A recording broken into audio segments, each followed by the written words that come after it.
Coucou les copains, j'espère que vous allez bien. On est en plein hiver, il fait super froid. Aujourd'hui on revient pour un petit bilan culturel des familles. C'était il y a 2 mois le dernier. Et alors le problème c'est que pendant ces 2 mois j'ai été au chômage. On voit pas mal de choses parce qu'on a beaucoup de temps. J'ai pas vu tant de choses que ça, mais il va y avoir quand même beaucoup de films. On va clairement pas tout traiter aujourd'hui, sinon la vidéo va être trop longue et ce sera chiant. Pour chance j'ai très peu lu. J'ai lu beaucoup de webtoons. Ceux qui savent pas ce que c'est une application sur votre téléphone qui vous permet de lire des sortes de mangas animés colorés. J'ai relu pas mal de mangas aussi. Je suis rentrée chez mes parents, j'ai relu tous mes mangas d'ado. Donc j'ai passé des journées entières, c'était top. Pour éviter que cette vidéo fasse 40 minutes, je vais pas aborder tout ce que j'ai vu pendant ces 2 mois. Je vous invite à me suivre sur Instagram si ce n'est toujours pas fait. Je fais des stories où je vous parle des dernières choses que j'ai vues. Et du coup ça s'appelle Marine Critique. J'ai complètement repompé l'idée de Anna Hervé. Je fais des Anna Ciné. Elle note sur Allociné. Moi je note sur Sens Critique. Pour ceux qui me suivent toujours pas sur Sens Critique, c'est ici. Et clairement du coup c'est des stories Instagram où je vous parle de films ou de séries que j'ai bien aimées. Donc on commence comme d'habitude par les livres et il y en a 2 dont j'ai envie de vous parler. C'est pas les 2 les plus fun. En premier lieu j'ai commencé le journal d'Anne Frank. Un journal que je pense beaucoup d'entre vous ont lu à l'école. Je m'étais toujours dit que je le lirais parce que c'était sûrement quelque chose de très important. Mais j'avais peur, je voulais le mettre un peu à distance parce que je me disais que quand même un journal qui prend place au cœur de la Seconde Guerre mondiale et que c'est le journal d'une petite fille juive qui n'est malheureusement pas ressortie vivante des camps. Et du coup je me suis dit ça va être très intense. J'attends d'être prête pour le lire. Du coup j'ai lu ce livre qui est vraiment pas exactement ce à quoi je m'attendais. Pour recontextualiser, la famille Frank c'est une famille juive qui a fui l'Allemagne pour aller aux Pays-Bas, qui s'était déclarée neutre au début de la Seconde Guerre mondiale et qui finalement a été envahie par l'Allemagne. Cette famille s'est retrouvée forcée à se cacher dans une annexe du bureau de son père à Amsterdam, une maison qui est d'ailleurs visitable. Si vous allez à Amsterdam vous pouvez la visiter. Et donc cette famille est contrainte de se cacher. Elle est bientôt rejointe par une autre famille qui sont les Van Peels, qui s'appellent les Van Dan dans le livre parce que comme elle écrit son journal dans l'objectif un jour de pouvoir le publier, elle a d'elle-même modifié le nom de certaines personnes. Et ce qui est intéressant dans ce journal c'est que moi je m'attendais à ce que ce soit, je sais pas pourquoi, mais je me disais elle se rend compte qu'elle vit un moment d'histoire incroyable et donc elle va relater jour après jour ce qui se passe pendant la guerre, ce qui est pas du tout le cas en fait. C'est le journal intime d'une jeune fille en pleine puberté qui se cherche dans un confinement que nous ne pouvons même pas imaginer parce que nous, quand on a dû être confinés 2-3 mois, on était au bout de notre life. Elle, ça a duré des années et vraiment on était sur un confinement où il pouvait pas utiliser les toilettes entre certaines heures de la journée, il fallait pas qu'il fasse de bruit, il fallait vraiment qu'il soit caché, il fallait éteindre les lumières, etc. S'il se faisait choper, évidemment, on est sur un sort funeste. On est vraiment sur le journal intime d'une jeune fille et pas sur un journal de guerre. Donc c'était pas une lecture très émotionnellement chargée en mode oh là là, c'est des juifs qui sont captifs et tout, c'est terrible. Là on est sur la lecture du journal d'une jeune fille qu'on voit grandir parce que du coup elle est restée captive plusieurs années et donc au début de son journal on n'est pas du tout sur la même jeune fille qu'à la fin où elle a commencé à grandir, etc. C'est une petite fille qui est extrêmement cultivée, qui étudie énormément de matières. D'ailleurs à chaque fois qu'elle parle des cours qu'elle étudie, etc., j'étais en mode waouh, elle passait ses journées à étudier vu qu'elle était captive. Elle fait la description des autres personnes qui sont avec elle, de la vie au quotidien dans l'annexe, de ses réflexions personnelles, de comment elle commence à découvrir sa sexualité, comment elle commence à découvrir les sentiments amoureux. D'ailleurs il me semble qu'il y a des passages qui ont été censurés sur sa sexualité, etc., qui ne sont pas évoqués dans le journal alors qu'elle-même elle les avait écrites parce que son père était en mode non. Donc on est vraiment sur un journal intime et de temps en temps il y a la guerre en filigrane. Il y a des moments où elle explique ce qu'ils vont écouter à la radio, l'avancée des troupes allemandes, l'avancée des troupes des alliés, sa volonté d'avoir un dénouement rapide de cette guerre. Et c'est vrai qu'en général quand elle évoque la guerre elle parle surtout du sort des siens, quelque chose qui la préoccupe pas mal. Elle se dit mais en fait nous on a la chance de pouvoir être cachés, mais il y a beaucoup de juifs qui malheureusement n'ont pas eu cette chance là. Et la seule raison pour laquelle elle parle de la guerre c'est parce qu'elle espère un dénouement le plus rapidement possible pour pouvoir être libérée et reprendre sa vie d'adolescente, ce qui malheureusement n'arrivera pas. Elle a une forme de maturité qui est assez déconcertante pour son âge. Elle rentre parfois dans des réflexions assez philosophiques qu'on s'attendrait pas forcément à retrouver dans le journal d'une jeune fille de 14-15 ans. Le journal laisse aussi avoir la résistance. On voit les gens qui ont pu aider la famille Frank à se cacher, qui s'arrangeaient pour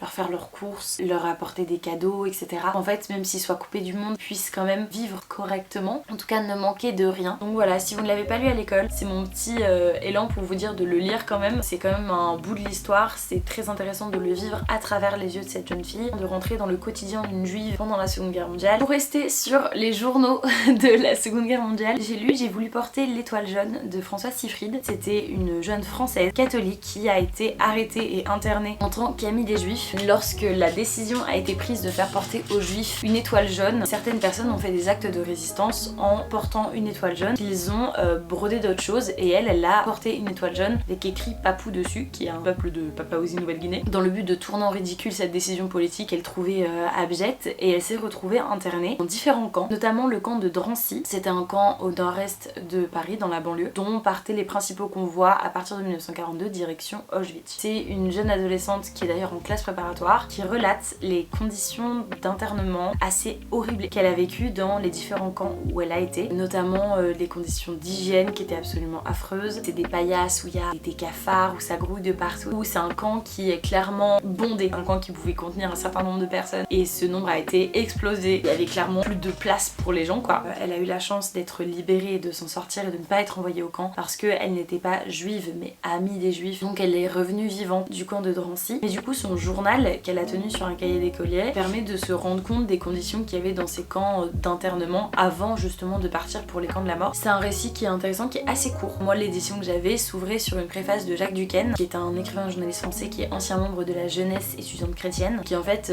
explique les prises de position de l'épiscopat français. L'église a réagi sous Vichy et qui vient recontextualiser historiquement plein de choses. Donc en fait il y a toute une partie qui est assez longue, hein. La préface fait quasiment la moitié du livre, qui est vraiment une partie d'histoire. Moi je me rends compte que vraiment ça commence à faire beaucoup de livres autour de la Seconde Guerre mondiale, je sais pas pourquoi, c'est une partie d'histoire qui m'intéresse beaucoup. On peut passer au film, et là pour le coup accrochez-vous parce qu'il y en a beaucoup. Tout d'abord on va parler de Novembre, le fameux film par le réalisateur de Bac Nord, avec un casting très pointu qu'on nous a vendu comme étant le film de l'année qui retrace les attentats de novembre 2015. Je pense que j'avais pas compris exactement que ce serait un film policier, c'est-à-dire un film qui vient vraiment suivre l'enquête policière autour des attentats, mais qui traite pas vraiment des attentats. J'avais une attente potentiellement de voir un film qui parle des victimes, qui retrace la nuit aussi des attentats. C'est pas un film pour les victimes, c'est un film qui est vraiment d'ordre policier, où on suit l'avant-attentat, la nuit des attentats, où on est juste du point de vue de la police, c'est-à-dire les appels téléphoniques qui vont de partout, la tension qu'il y a de devoir aller intervenir, mais bien évidemment on ne suit pas l'intervention en elle-même. Et ensuite tout le procédé après les attentats jusqu'au 18 novembre, l'opération à Saint-Denis, que je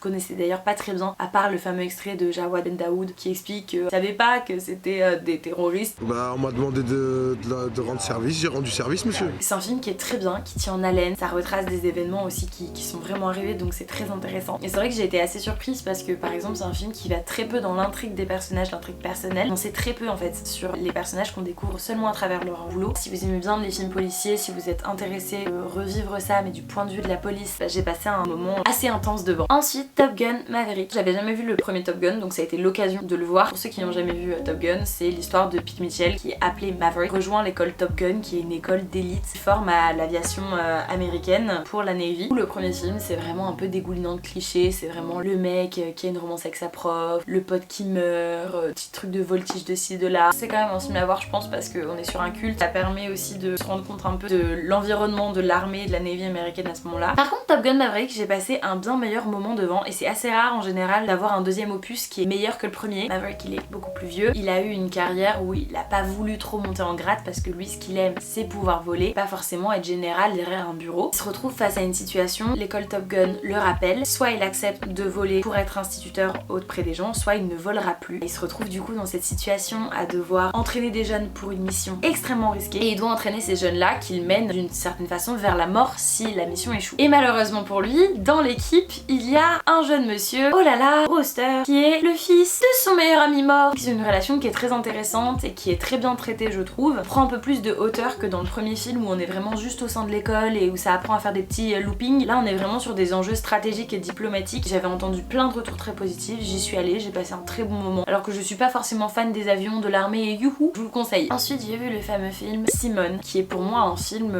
à voir vraiment. C'est un film presque d'utilité publique, c'est un film qu'on devrait montrer dans les collèges et les lycées. C'est un film qui vient retracer la vie de Simone Veil, de sa jeunesse niçoise à sa déportation à Bergen-Belsen et Auschwitz, sa carrière où elle va réformer le pénitentiaire, où elle va s'engager à l'échelle de l'Europe, où elle s'engage en tant que ministre de la Santé pendant la période du sida, etc.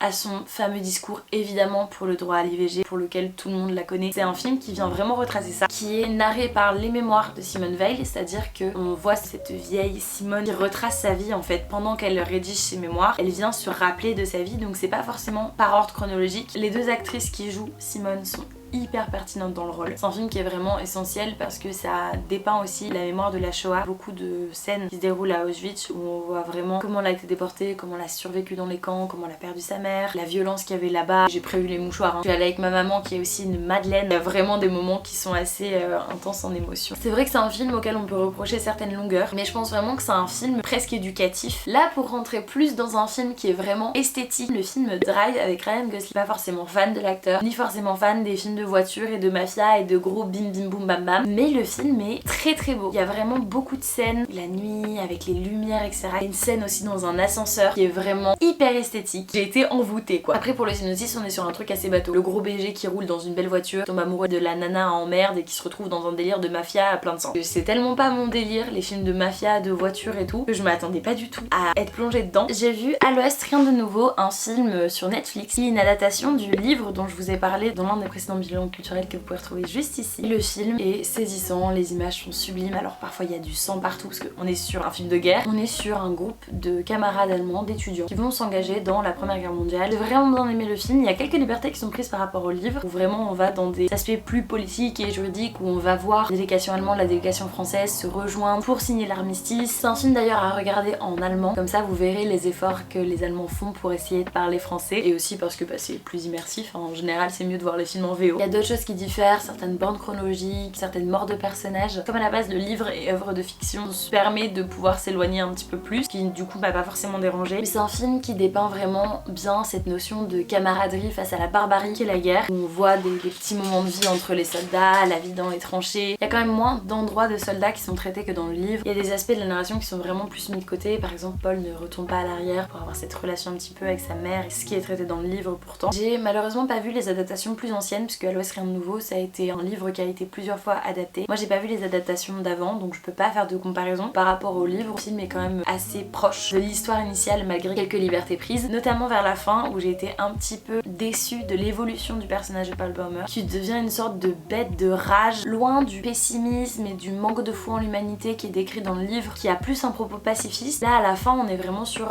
une sorte de boucherie, on sort un peu de ce registre là. À la fin Paul est presque aliéné par sa situation. Ça me dérange un peu la façon dont ils ont traité la fin, dommage. Moi je vous conseillerais quand même plutôt le livre parce que vraiment le livre j'ai adoré. Je suis allée voir Don't Worry Darling au cinéma qui est un film à l'esthétisme très poussé avec des lumières très belles, un jeu aussi sur les plans qui sont choisis, par exemple le plan du petit déjeuner qui revient constamment et qui indique qu'on passe au jour suivant et que l'intrigue avance. C'est un film qui semble se passer dans les années 50-60 où les femmes sont au foyer et les hommes vont travailler pour le projet Victory qui est un projet top secret qu'on ne connaît pas. Et on comprend assez vite qu'il y a un truc un peu louche. L'héroïne le comprend assez vite. Elle se rend compte que son amie Margaret elle a un drôle de comportement, elle ouvre des œufs qui finalement sont vides, des petits indices qui lui disent qu'il y a quelque chose qui cloche. Mais on ne sait pas quoi. Tout le film nous invite à prendre plein de fausses pistes pour avoir un plot twist qui arrive vraiment à la toute fin, dans les dernières minutes, qui dénoue tout et on comprend très très bien. L'actrice principale Florence fait une performance où elle arrive vraiment à dépeindre ce côté forte mais fragile, futée mais qui essaie quand même de comprendre un truc qui la dépasse complètement. C'est vraiment un film qui est beau. Les couleurs, les choix des tenues, etc.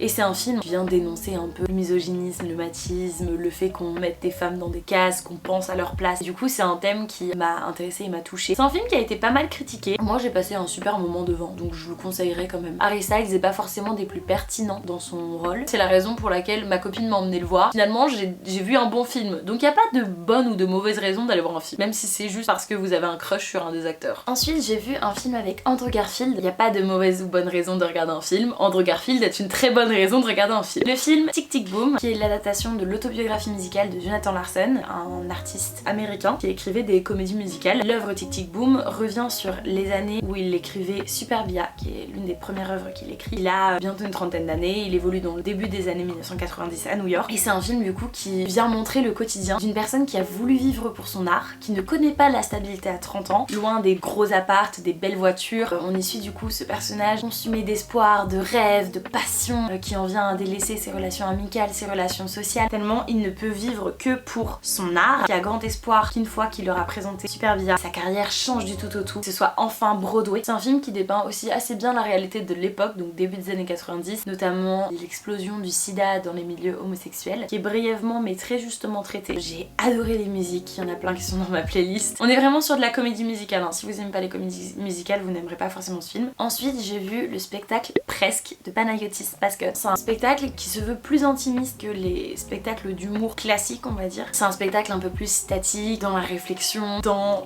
le partage de son expérience personnelle, où il vient tourner en dérision certaines situations qu'il a vécues, qui joue assez bien entre l'accord sensible et l'humour. Là on est vraiment sur un spectacle qui se veut assez intimiste. Il y a un petit plot twist à la fin, très bien annoncé d'ailleurs justement. Ensuite un film toujours dans la joie, dans la poésie, dans l'éclate. Quelques minutes après minuit, qui est un film qui traite d'harcèlement scolaire, de cancer, de deuil, de mort, l'éclate. Plus sérieusement, on suit l'histoire de Connor, qui est un jeune collégien qui vit un moment de sa vie pas hyper simple. Il est harcelé à l'école, il est un petit peu invisible, sa mère est atteinte d'un cancer et il se retrouve une nuit avec l'arbre du champ d'à côté qui vient lui rendre visite. Mais l'éclate totale, un énorme monstre qui débarque dans ta maison. Il lui dit qu'il va lui raconter 3 histoires qui sont censées l'aider à se développer et en échange de ces 3 histoires, quand le petit garçon sera prêt, il devra lui raconter une 4e histoire qui est sa pire peur. C'est un film qui est très beau, qui est très triste. C'est pas forcément le film le plus joyeux et je vous conseille pas de le regarder dans le train parce que sinon vos voisins vont vous regarder de travers. Non mais c'est pas une situation vécue, qu'est-ce que vous me racontez? J'ai bien aimé ce film, il est tout en poésie, il est très beau. Je suis allée voir Bones & All, j'étais un peu pris en embuscade parce qu'on m'a proposé d'aller voir l'avant-première et moi je pense que j'étais peut-être pas assez renseignée sur le sujet que traitait le film. Si on m'avait dit que c'était des gens qui bouffent d'autres gens, j'y aurais pensé à 2 fois, bien que j'adore Timothée Chalamet. On est sur un film qui traite du cannibalisme. C'est un film qui est assez beau. Normalement on dit pas ça de gens qui bouffent d'autres gens, mais le choix des scènes, la façon dont c'est traité, ça romantiserait presque le cannibalisme. Ils vont traiter le cannibalisme comme une sorte de mal, d'instinct primitif qu'on ne peut pas contrer, qui est plus fort que l'être humain et qui le rend presque à l'état de bête. Il a vraiment besoin d'assouvir ce besoin, il a besoin d'assouvir cette faim. Les personnages qui sont cannibales, c'est des personnages qui en souffrent. Les 2 jeunes adolescents qu'on suit, qui sont 2 amoureux qui aimeraient juste être normaux et qui se retrouvent à devoir buter des gens pour les manger, ce sont des personnages qui en souffrent. Contrairement aux adultes qui ont l'air beaucoup plus pourris de l'intérieur. D'ailleurs c'est assez intéressant la façon dont ils traitent les adultes comme vraiment des sortes de grosses merdes humaines contre ces 2 adolescents qui sont 2 jeunes qui sont contraints à une errance forcée. Après il y a des scènes qui sont dégueulasses. On est sur du cannibalisme les gars, enfin des gens qui mangent d'autres gens, c'est dégueu. Ça faisait longtemps que j'avais pas été prise dans un film comme ça. J'avais vraiment le nœud dans l'estomac, le cœur dans la gorge, j'étais dedans quoi. Mais si vous avez le cœur bien accroché, que vous dégommez pas votre meilleur burger avant d'y aller, normalement ça devrait bien se passer. Bon bah voilà, il y a des moments j'ai un peu fermé les yeux parce qu'ils étaient trop au bout. Enfin le dernier film dont je voulais parler que je viens d'aller voir qui s'appelle Les Amandiers, qui est un film qui suit l'histoire de jeunes qui veulent devenir comédiens au théâtre des Amandiers à Nanterre. Il y a des personnages qui sont réels. On est sur un film qui montre une facette du monde du théâtre qui est un peu caricaturale où vraiment tout le monde se drogue, tout le monde se baise, tout le monde s'embrasse. Vas-y c'est un nid à sida, doser un minimum quand même. En fait j'en avais entendu tellement de bien que je m'attendais à un truc de malade alors qu'en vrai c'est une romance entre 2 personnages qui sont toxiques as fuck, que je le dise parce qu'à un moment donné c'est pas de la romance normale et en même temps c'est tellement beau visuellement, c'est tellement bien filmé, il y a vraiment un travail de colorimétrie et tout, tu mets dans une ambiance, c'est une sorte d'effervescence, on est jeune, on n'a qu'une vie, que du coup je sais pas trop me situer. Mais voilà, j'avais envie d'en parler parce que j'ai entendu tellement de bien de ce film et du coup j'ai été un peu déçue. Ce sera pas mon film préf quoi, c'est pas un film que je re-regarderai. Ensuite on va passer aux séries, je vais vous parler de 2 séries Netflix que j'ai regardées. La première c'est Dahmer, donc la série sur Jeffrey Dahmer, le fameux tueur en série, la série qui a fait jaser tout internet, qui a fait que des gens se sont déguisés en serial killer pour Halloween. Franchement des gros cons. J'ai regardé cette série même si à la base j'avais entendu des critiques qui faisaient que bah j'avais pas envie de la regarder quoi. On me disait que ça romantisait le mec, que ça avait pas trop de respect pour les victimes, que les familles elles avaient pas été mises au courant etc. Et je voulais pas forcément participer à ça en me disant ouais moi aussi j'ai vu Jeffrey Dahmer. Et en même temps c'est une histoire que je connais bien. Je consomme énormément de contenu true crime sur les réseaux sociaux. Je suis vraiment pas fan de paranormal mais par contre les true crime c'est vraiment un truc qui me prend en trip. L'histoire Ted Bundy, Jeffrey Dahmer etc. C'est des histoires que je connaissais bien. Du coup je voulais quand même voir comment ils avaient traité le sujet. Et les critiques sont assez véridiques. Le principal travers de cette série c'est de réussir à nous faire entrer en empathie avec un mec qui a quand même buté 17 jeunes hommes majoritairement issus de minorités ethniques de manière hyper barbare. Ensuite il en a bouffé certains et tout. Enfin vraiment c'est un tordu, c'est un malade. Et on n'a pas envie de rentrer en empathie avec ce mec en fait. On n'a pas envie d'aller dans son passé et de se retrouver à se dire oh non petit bibou il avait pas de copain à l'école. J'ai culpabilisé de rentrer en empathie avec ce mec. Je me suis dit mais je peux pas essayer de comprendre ce tordu. J'ai pas envie de faire cet effort de me dire oh là là il a eu un passé difficile. Mais il y a plein de gens qui ont des passés difficiles et c'est pas pour autant qu'ils vont buter et manger 17 personnes en fait. N'allez pas le dépeindre comme un être humain normal hein. Donc ça j'ai eu un peu de mal. La seconde grosse critique c'est vraiment les familles sont au cœur de certains épisodes. On va même jusqu'à imaginer leurs cauchemars les plus intimes etc. On prend pas de telles libertés sur des gens qui sont parfois encore vivants, qui ont pas donné leur consentement, qui vont revivre à travers cette série des scènes qui sont hyper violentes pour eux. C'est vraiment borderline, enfin, est-ce qu'on avait vraiment besoin d'en arriver là? Au moins prévenir les familles des victimes, etc. Qu'on travaille sur cette œuvre là qui a pour seul mérite de mettre en avant la négligence policière, le racisme de la police à ce moment-là, qui n'a pas pris en compte les multiples appels de la voisine de Dahmer parce qu'elle était noire, qu'elle disait qu'il butait des gens, que ça sentait bizarre chez lui, elle entendait des bruits de perceuses et tout, que les gens ne venaient pas voir, qui disaient que le mec était normal. Le mec est normal, oh, tu rentres 30 secondes, tu te rends compte que dans son frigo il y a une tête, chacal, c'est pas ce que j'appelle normal. Cette double justice, à un moment donné où il y a une victime qui est dehors et la police raccompagne la victime chez Dahmer, et là tu te dis mais c'est trop quoi, c'est pas possible qu'ils aient été si racistes, ils aient même pas cherché plus loin que ça en fait, tellement de crimes qui auraient pu être évités que ça me débecte vraiment. Cette double justice où bah justement la fille de cette voisine à un moment donné elle casse un appareil photo par terre, elle est tout de suite emmenée chez les filles. Et en mode l'autre, le voisin là, il bute littéralement des gens, vous le laissez en toute impunité. Et j'ai bien aimé du coup après que la police se retrouve un peu dans la sauce et tout. Mais en fait pas vraiment dans la sauce. Enfin, les deux mecs qui ont vraiment fait de la merde, qui ont ramené une victime chez Dahmer, bah après ils ont été réhabilités. T'es en mode y a pas un problème là? Mémorial au niveau de l'appartement de Jeffrey Dahmer, on n'en verra jamais la couleur. Mais j'aurais bien aimé que la série permette justement de relancer certains débats sur par exemple la nécessité de ce mémorial. Il y a certaines scènes qui sont vraiment violentes. Je crois que le pire épisode pour moi c'était le premier parce qu'il est tellement oppressant. Franchement j'ai cru que j'allais m'arrêter là parce que je me suis dit si toute la série c'est comme ça je ne vais jamais tenir. Un mec il va se faire buter devant toi quoi, et t'es vraiment pas très à l'aise. Il y a beaucoup de scènes qui sont censurées, c'est-à-dire qu'on voit finalement pas tant de choses horribles que ça. Ça aurait pu être vraiment plus trash, mais quand même faut avoir le cœur bien accroché quoi. Et la seconde série dont j'ai envie de parler c'est Wednesday, mercredi, la fille de la famille Addams. C'est la dernière série qui vient de sortir sur Netflix qui a été réalisée par Tim Burton si je ne dis pas de bêtises. Et la série est trop cool. J'avais jamais vu la famille Addams, ma mère elle m'en parlait tout le temps mais elle me l'a jamais montré. Mais maman, enfin sois cohérente ma chérie. Donc j'allais voir le film. Une famille complètement tordue qui est dans un autre délire, à la limite des morts vivants. Ils jouent à faire semblant de se buter entre eux mais en fait ils font pas vraiment semblant. La petite sœur elle met le frère sur une chaise pour l'électrocuter, ce genre de truc. C'est avec ça certains enfants ont grandi.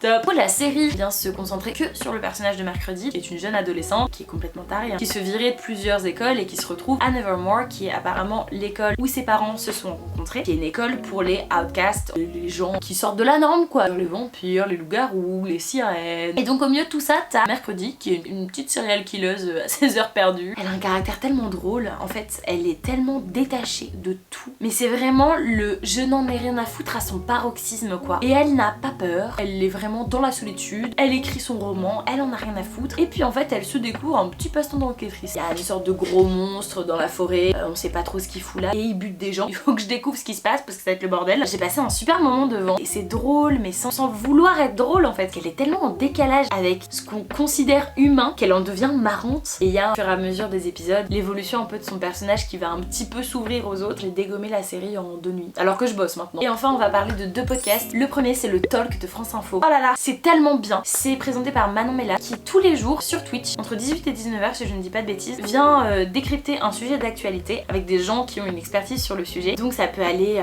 de l'Ukraine à est-ce que Twitter va tuer la démocratie, est-ce qu'il faudrait une semaine de 4 jours. Ça aborde plein de sujets différents. Vous n'êtes pas forcément obligé de regarder tous les jours, vous n'êtes pas forcément obligé de regarder sur Twitch. Moi Twitch c'est une plateforme que j'aime pas spécialement. Je suis pas adepte des lives, donc moi j'écoute en podcast. Une fois que l'émission a été filmée, elle se retrouve sur les plateformes de streaming de podcasts et c'est un de mes podcasts préférés. J'adore. Manon Mella est hyper bienveillante, elle pose des questions hyper pertinentes, il y a vraiment de l'interaction avec le chat et tout. Vous pouvez poser vos questions en temps réel et tout et elle les prend. Il y a vraiment cet aspect d'échange. Moi c'est parce que je suis pas du tout adepte des lives. On a regardé quand même 2 ou 3 en live, ce qui est vraiment une performance pour moi, si vous dire à quel point j'aime cette émission. Ne me voyez pas ne pas parler du podcast de Léna Situation, Canapé 6 places, où elle invite ses camarades pour débattre de certains sujets. Et elle a invité des personnes que je trouve très intéressantes. J'ai beaucoup aimé l'épisode avec Pierre Ninet, qui revient sur sa carrière, sur comment on brise le mur de la honte, ce genre de choses. Et ces 2 épisodes avec Oli et Big Flo qui ont des aspects de voir le travail qui sont très différents, et notamment l'épisode de Big Flo qui revient sur son burn-out, sur la façon dont il s'est laissé un peu consommer par le travail, où il a pas réussi à suivre le rythme de sa carrière d'artiste. Et si vous aimez bien la situation, vous allez bien aimer. Si vous l'aimez pas forcément, il y a des sujets qui sont intéressants parce qu'elle a des invités intéressants. Écoutez, c'est tout pour cette vidéo. Je pense qu'à terme j'essaierai de faire des vidéos plus courtes, peut-être plus régulières, ou alors de plus déléguer sur Instagram. Donc n'hésitez pas à aller me suivre dessus parce que je pense vraiment que le Marine Critique c'est un truc qui est en train de s'instaurer. La semaine prochaine on aura un petit chat parce que ça fait très longtemps, on n'a pas discuté vous et moi, donc je poserai une story sur Instagram pour avoir vos questions. Donc n'hésitez pas si vous avez des questions aussi que vous voulez laisser dans les commentaires YouTube. Je vais essayer d'être plus régulière là, comme j'ai retrouvé un travail et tout. Je sens que je reprends un rythme et que je suis plus motivée à faire des choses. N'hésitez pas si vous avez aimé cette vidéo ou que vous aimez en général les bilans culturels à liker, commenter et partager les vidéos, ça me ferait très plaisir. Et évidemment vous abonner à ma chaîne si vous ne voulez pas rater les prochains. C'était intense comme vidéo, j'ai beaucoup parlé, je n'ai plus de salive. On se voit la semaine prochaine, à bientôt, prenez soin de vous, bisous.